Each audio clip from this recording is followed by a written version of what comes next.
ஏமனில் Saudi கூட்டுப்படையினர் நடத்திய விமான தாக்குதலில் 44 பேர் கொல்லப்பட்டதாகவும் 100க்கும் மேற்பட்டோர் காயமடைந்துள்ளதாகவும் தெரிவிக்கப்பட்டுள்ளது.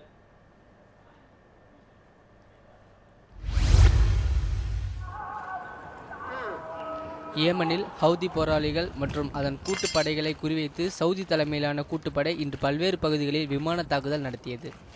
குறிப்பாக தலைநகர் சனாவில் போராளிகள் வசமிருந்த ஆயுதப்படை தலைமையகத்தை மீட்கும் முயற்சியாக குண்டுகள் வீசப்பட்டன.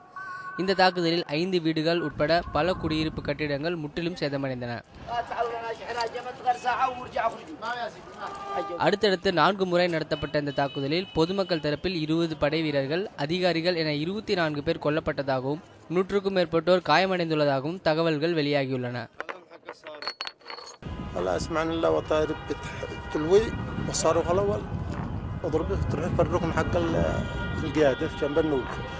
لفت ثاني وضرحية ثاني فالطرف القادم من الجهة الجنوبية.